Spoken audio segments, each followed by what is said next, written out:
मुझे मृत्यु लोक में भेजा। फिर परिवार जब हम विचार कर लेते हैं कि ये घर मेरा नहीं है, परिवार मेरा नहीं है, कुटुंब मेरा नहीं है, ये जितना भी फैला रहा है ये सब उसी का।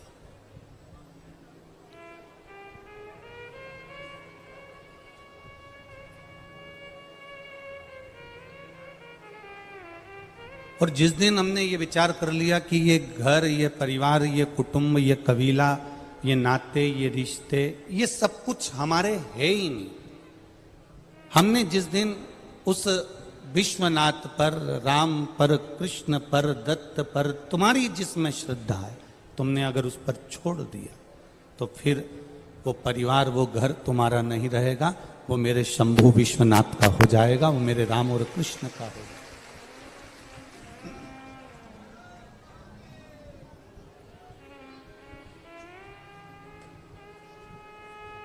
हमें केवल इतना भान करना है कि होती है, एक कुत्ता को देखा आप लोगों ने, श्वान को, कुत्ते को, तो कुत्ता जो होता है ना, इसको कहीं पर भी रोटी देंगे वो खाएगा।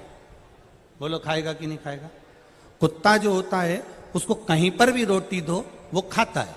पर कुत्ता अगर कहीं से रोटी को चुपचाप से उठा कर लाता है, कुत्ता उस रोटी को कहीं से चुरा कर लाता है, वो कुत्ता उस रोटी को कहीं से झटप कर लाता है, और झपट कर जब वो रोटी को लाता है तो वहीं पर खाता है क्या? बोलो, जम के बोलो जरा। नहीं खाता। कहाँ जाएगा? दूसरी गली में, दूसरे मोहल्ले में, दूसरे स्थान पर, वहां जाता है और फिर उस रोटी को खाता है। कुत्ता को जहां रोटी दी, अगर आपने जहां रोटी दी, कुत्ता वहां खाएगा। पर कुत्ता जब चोरी कर कर रोटी लाता है, झपट कर रोटी लाता है, कहीं से उठा कर रोटी लाता है, मुंह में दबाकर रोटी लाता है, तो वो वहां नहीं खाता। वो दूसरी जगह जाएगा, दूसरी गली जाएगा, दूसरा मोहल्ला जाएगा, दूसरा क्षेत्र जाएगा, और वहां बैठकर वो कुत्ता रोटी को खाता है। अर्थात जब किसी ने दी तो वहीं सीना तान कर खाई, पर जब चोरी कर कर लाया, झपट कर लाया, तो दूसरी जगह जाकर खाना पड़ा। ये हमारा शास्त्र कहता है, हम जब तक ईमानदारी से जीते हैं, अपने वैभव के साथ जीते हैं, अपनी सत्यता के साथ जीते हैं, तुम कहीं पर भी बैठकर भोजन कर सकते हो, कहीं पर भी ज्ञान दे सकते हो। पर जिस दिन तुमने गलत भाव से करा, उस दिन फिर तुम्हें भी दूसरी जगह भोगने पड़ना जा सकता है। उस दिन तुम्हें भी दूसरी जगह भोगने जा सकता है। ये हमारे कर्म की गति है। इसीलिए बार बार कहा, मत बुरे कर्म कर बंदे, वरना पछताएगा। भगवान की आंखों से तू बच नहीं पाएगा, तू बच नहीं पाएगा। अरे ओ अज्ञानी, मत कर नादानी। अरे ओ अज्ञानी, मत कर नादानी। तेरे कर्म का फल भी तू ही पाएगा, जैसा किया तूने तेरे आगे आएगा। मत बुरे कर्म कर बंदे, बच नहीं पाएगा, तू बच नहीं पाएगा। आपको अपनी जिंदगी जीने का तरीका आना चाहिए। जिसको ढोलक नहीं आती ना, उसको ढोलक बड़ी बेकार लगती है। बताओ, हमको तो आती नहीं। और जिसको ढोलक बजाना आती है ना, वो रात्रि में भी यहाँ बैठकर ढम ढम बजाते बजाते भजन करता रहता है, उसको बहुत अच्छा लगता है, उसके मन को अच्छा लगता है। जिसको बांसुरी बजाना आती है, वो बंसी का मजा ले लेता है, बजा बजा कर आनंद ले लेता है। जिसको वीणा बजाना आती है, वो वीणा को बजा बजा कर वीणा का मजा ले लेता है, वीणा का आनंद ले लेता है। जिसको गाड़ी चलाना आती है, वो गाड़ी दौड़ा दौड़ा कर गाड़ी का मजा ले लेता है, गाड़ी का आनंद ले लेता है। और जिसको इस संसार सागर में जीने की कला आती है, वो इस संसार का मजा ले लेता है और आनंद लेकर परमात्मा के पास चला जाता है। जिस दिन भागवत कथा में जाकर, राम कथा में जाकर, शिव कथा में जाकर, भगवान की शरणागति में जाकर, गुरु की शरणागति में जाकर, तीर्थ में जाकर, परमात्मा के चरणों में जाकर, भगवान की शरणागति में पहुंचकर, जिस दिन तुम्हें जीने की कला आ गई, जिस दिन तुमने सोच लिया कि मेरा 21,600 श्वास मनुष्य के शरीर से प्रतिदिन निकलती है, 21,600 श्वास जो मेरे बाबा ने दी है वो उसकी है। 3.5 करोड़ रोम छिद्र पूरे मनुष्य के शरीर में है, ये सारे 3.5 करोड़ रोम छिद्र जिसने दिया है ये उसके हैं। और जिस दिन तुम्हारे मन में आ गया कि ये श्वास उसकी, रोम छिद्र उसके माता के गर्भ में उल्टे लटके हुए थे, दोनों मुष्टिकाएं बंद थी और अंदर प्रतिज्ञा करी थी मुझे केवल गर्भ से बाहर निकाल दो, मैं तेरा भजन करूंगा, तेरा भजन करूंगा, तेरा भजन करूंगा। गर्भ से निकलते से ही चालू हो गया, मैं तो भोजन करूंगा, भोजन करूंगा, भोजन करूंगा। भजन गायब हो गया, भोजन चालू हो गया। प्रतिज्ञा भी हमने तोड़ दी। उसके बाद भी विचार करना कि परमात्मा के आश्रित होकर जो जीता है, अंत में परमात्मा ही उसको हाथ में झेल कर और अपने धाम तक लेकर चले जाता है। हम उसके आश्रित हो जाए। कल सरकार नहीं आए, सरकार ने बोला था हम दूसरे तीसरे दिवस अवश्य पधार रहे, तो शरीर में थोड़ा सा सरकार के हाथ में कष्ट भी था। तो कल हम जब यहां से गए तो हमने कहा बारे पुष्कर बाबा, हम सरकार के पास होकर आए, प्रणाम कर कर आए जे को, और आना नहीं हुआ। पर आज जब हम यहाँ आ रहे थे तब मालूम पड़ा कि सरकार पधार रहे हैं, तो बाबा की कृपा से बहुत आनंद की अनुभूति हुई। क्योंकि गुरुजन, संतजन, साधुजन, तपस्वी जन, साधक जन, उपासक जन जब व्यासपीठ के नजदीक पहुंचते हैं तो इस वो जैसे कहते हैं ना, चुंदड़ी तो बहुत सुंदर है पर इसमें एक आध गोटे का बूटा लग जाता ना। सनातन धर्म का जो एक मानव होता है, सनातन धर्म का एक जो व्यक्ति होता है, वो हंसी में जीना चाहता है पर हिंसा में जीना उसको पसंद नहीं आता है। वो हंसी में जीना चाह रहा है, हिंसा कर कर या किसी को कष्ट देकर, किसी को तकलीफ देकर, किसी को दुख देकर, किसी को परेशानी देकर, किसी को कष्ट देकर सनातन धर्म का व्यक्ति कभी जीना पसंद नहीं करता, कभी नहीं जीना पसंद करता। हिंसा से परे है वो।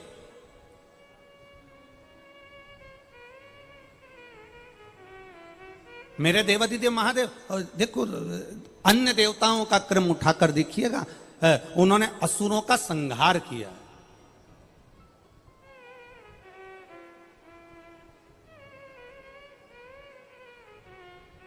और मेरे महादेव का क्रम उठाकर देखिएगा एक बार, मेरे शिव जी का कोई द्रोही नहीं है, मेरे भोलेनाथ का कोई दुश्मनी नहीं है। तारकासुर भगवान शंकर का उपासक था, इसलिए वर मांगा ब्रह्मा जी से, ब्रह्मदेव वर देव तो ऐसा देव कि भगवान शंकर का पुत्र मुझे मारे, क्योंकि वो चाहता था कि शिव जी का विवाह हो जाए, शंकर भगवान की शादी हो जाए, मंगल विवाह हो जाए, वो चाहता था। भस्मासुर शिव जी का बहुत बहुत बड़ा उपासक, बहुत बड़ा उपासक, जो शंकर भगवान के लिए सब कुछ करने को तैयार है। ऐसी तप साधना, ऐसी तप साधना भस्मासुर अपने, इतनी तप साधना, इतनी तप साधना भस्मासुर ने करी, इतनी तप साधना करी तो किसी ने कह दिया कि देवादिदेव महादेव कैसे प्रसन्न होते हैं। शंकर जी को रिझाने में लग गया, शिव जी प्रसन्न हो गए, मांग तुझे क्या चाहिए, आप बस मैं आपको याद करूं और आप आ जाएं। शंकर भगवान ने कहा जब तू मुझे भस्म चढ़ाएगा मैं दौड़ कर तेरे पास में आऊंगा। भस्मासुर ने नियम बनाया, मुर्दे की भस्म लाता था, भोलेनाथ जी को चढ़ा देता था, शंकर भगवान प्रसन्न होकर प्रकट हो जाते थे। अब भस्म रोज रोज कोई मुर्दे मिल रहे हैं क्या? अब भस्म कहां से लाए? चढ़ाते चढ़ाते 2-4-6 महीने निकल गए।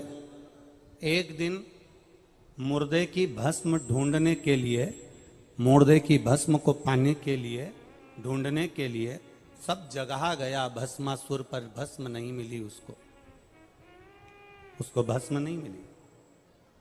आखिरी में पत्नी ने देखा कि पति ने अपने कमरे में बहुत सारी लकड़ियां जमा ली है, बहुत सारी लकड़ी उसने अपने कक्ष में जमा रखी है। पत्नी ने पूछा ये क्या कर रहे हो? पति बोला कि ये काम करना, मैं जब मर जाऊं मेरी भस्म निकाल कर, जब मैं मर जाऊं तो मेरी भस्म, जब मैं जल जाऊं मेरी भस्म देवाधिदेव महादेव को चढ़ा देना। पत्नी कहती है तुम काय को मर रहे हो? मैं तुम्हारी अर्धांगिनी हूं, मैं तुम्हारी पत्नी हूं, मरना है तो मैं मरूंगी और मेरी भस्म उठाकर तुम महादेव को चढ़ा देना। पति ने कहा नहीं नहीं नहीं, मैं तुझे कैसे मार सकता हूं? पत्नी कह रही है तुम्हें मारने की जरूरत नहीं है, मैं खुद अपने प्राणों को त्याग देती हूं, मैं स्वयं अपने प्राणों को त्यागूंगी, मुझे मारने, मैं कोई मर नहीं रही हूं, मैं अपने प्राणों को भगवान को समर्पित कर रही हूं।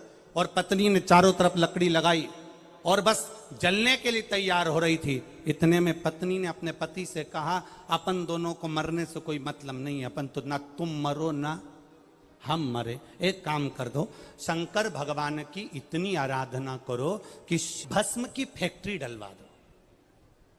अब भोलेनाथ जी से ऐसा मांगना अच्छी बात है? हाँ हाँ मांग लो बस। तो पति ने पूछा भस्म की फैक्ट्री कैसी? पत्नी ने कहा शंकर भगवान से वर मांगना, जिसके ऊपर तुम हाथ रखो वो भस्म हो जाए, अपनी खुद की कंपनी तैयार हो जाएगी, जब चाहो जब भस्म तैयार, और ले जाकर महादेव को चढ़ा देना। अब इससे जोरदार बात क्या हो सकती है? शिव जी प्रसन्न हो गए, प्रकट हो गए, मांग तुझे क्या चाहिए? बस बाबा भस्म ढूंढने के लिए बहुत दूर दूर जाता हूँ, भस्म मुझे मिलती नहीं है, अब मैं करूँ तो करूँ क्या? आपको प्रसन्न करने के लिए भस्म चाहिए तो मेरी खुद की कंपनी चालू हो, मेरी खुद की फैक्ट्री चालू हो। कैसी फैक्ट्री? मैं जिस पर हाथ रखूँ वो भस्म हो जाए, बस ये वर दे दो। अब भोले तो भोले, उन्हें क्या मालूम था कि इसकी कंपनी का माल मुझसे तैयार करेगा? उनको क्या मालूम था? उन्होंने कहा तथास्तु। पति गया घर, धर्मपत्नी से कहा बधाई हो। पत्नी ने पूछा क्या? अपनी खुद की कंपनी चालू हो गई, जिस पे हाथ रखूंगा वो भस्म। आज मेरा मन कर रहा है मैं तेरे गले लग जाऊं। पत्नी भागी, पत्नी भाग। अब पत्नी ने सोचा कि ये अपन ने तो शुरुआत करी, नरियल अपन नहीं फोड़ा, अपन नहीं कहा, और अपन ही भस्म। इतने में पत्नी दूर खड़ी होकर बोली मेरे पिताजी की मुझे याद आ रही है, मैं 4 दिन के लिए मायके जा रही हूं, परंतु मैं मायके जाते जाते एक बात कहना चाहती हूं। क्या? मैंने सुना है महादेव हैं वो महादेव, लोग कहते हैं नशे में भी रहते हैं, हो सकता है उन्होंने जो दिया। अब ऐसे तो बहुत सारे लोग आते हैं और आकर के जाते हैं, ये पुल बना दो, वो पुल बना दो, वो पुल बना देंगे, वो नाली बना देंगे, वो रोड बना देंगे, ये कर देंगे, वो कर देंगे। अब बन जाए तब? कहना तो सरल है, बोलना तो सरल है। उनका नाम है महादेव, वो कह जरूर दिए हैं, पर मुझे नहीं लगता कि वो उनका आशीर्वाद तुम्हें फले। अच्छा ऐसा भी होता है? हाँ, तो फिर मैं क्या करूं? जिन्होंने आशीर्वाद दिया है ना, अब भी जाओ और उनके ऊपर हाथ रख के देख लो, मालूम पड़ जाएगा। आप भी जाओ। अब भोलेनाथ जी कैलाश पर पहुंच गया भस्मासुर। भस्मासुर ने जाते से कहा हर हर महादेव।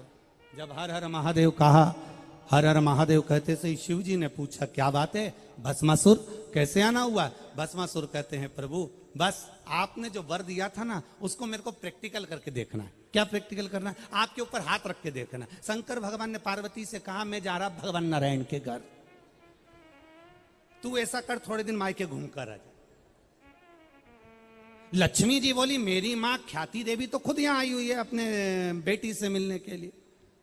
लक्ष्मी जी की माँ ख्याति देवी आई हुई थी मिलने के लिए, तो कि मेरी माँ तो यहीं बैठी है। अब मैं मायके जाकर क्या करूंगी? मैं कहीं जाकर क्या करूंगी? मैं कहीं पहुंच कर क्या करूंगी? अब भोलेनाथ, पार्वती जी वो से भगवान तुरंत बोले अरे पार्वती तुम मायके चले जाओ। पार्वती जी गई लक्ष्मी जी के घर, इधर भोलेनाथ जी चल दिए सीधे आगे नारायण के घर, और दोनों पार्वती और नारायण शिव दोनों नारायण के घर पर जाकर जब मिले, इधर दोनों ने एक साथ पुकार कर कर कहा कि प्रभु कुछ कृपा कीजिए, भस्मासुर आ रहा है। भगवान ने पूछा भस्मासुर कौन? तो कि मैंने उसको वर दे दिया है, जिसके ऊपर हाथ रखेगा वो भस्म हो जाएगा। शंकर भगवान के शब्द सुनते से नारायण ने स्त्री का रूप धारण कर लिया और इंद्र के सामने आ गए और कहा मैं तुमको बहुत चाहता हूं और दिल से चाहता हूं। अब भगवान तो भगवान है, अपने भक्तों को नहीं चाहेंगे तो किसको चाहेंगे? मैं चाहता हूं कि तुम मेरे हो जाओ और मैं तुम्हारा हो जाऊं।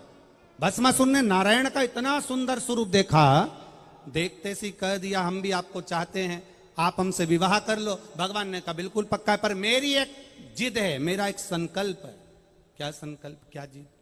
बस जिद इतनी सी है, संकल्प इतना सा है, मुझे नाचने का बड़ा शौक है। मेरे जैसा जो नाच लेगा वो मेरा पति बन जाएगा। आप मेरे जैसे नाच सकते हो? भस्मासुर ने कहा क्या दिक्कत है? भगवान नारायण ने दोनों हाथ करे ऐसे, भस्मासुर ने दोनों हाथ करे ऐसे, भगवान नारायण ने दोनों हाथ करे ऐसे, भस्मासुर ने दोनों हाथ करे ऐसे। भगवान नारायण ने एक हाथ रखा अपने सिर पर, भस्मासुर ने अपना हाथ रखा सिर पर और भस्म हो गया, समाप्त।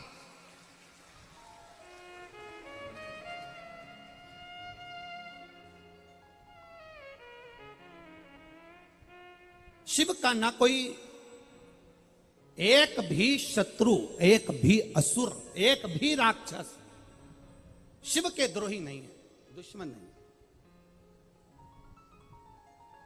जब नारायण ने भस्मासुर को भस्म कर दिया, भस्मासुर का अंत कर दिया, तब शिवजी ने नारायण का दर्शन करते हुए कहा प्रभु यह असुर बड़ा भारी था, बड़ा भारी असुर, जिसका अंत करना बहुत कठिन था। ब्रह्मा जी ने भस्मासुर को मारने के लिए 5 बार प्रयास करा, तो भी भस्मासुर 5 बार प्रयास करने के बाद भी भस्मासुर नहीं मर पाया था। तब शिव जी ने अपनी लीला रचना करी, नारायण ने अपनी लीला रचना करी और भस्मासुर का अंत किया। सहजता नहीं है हमारा। कई लोग कह देते हैं कि देवताओं ने तो इसका संहार करा, उसका संहार करा, उसका वध करा, उसका संहार करा, पर हमारे शास्त्र, हमारे पुराण, हमारे वेद ये कहते हैं कि जनमानस के कल्याण के लिए, दुनिया के उद्धार के लिए, जनमानस के कल्याण के लिए मेरे परमात्मा ने, चाहे वो राम हो, चाहे वो कृष्ण हो, चाहे वो शिव हो, चाहे वो नारायण हो, चाहे वो ब्रह्मा हो, इन सब ने जनमानस के कल्याण के लिए असुरों का संहार किया है। और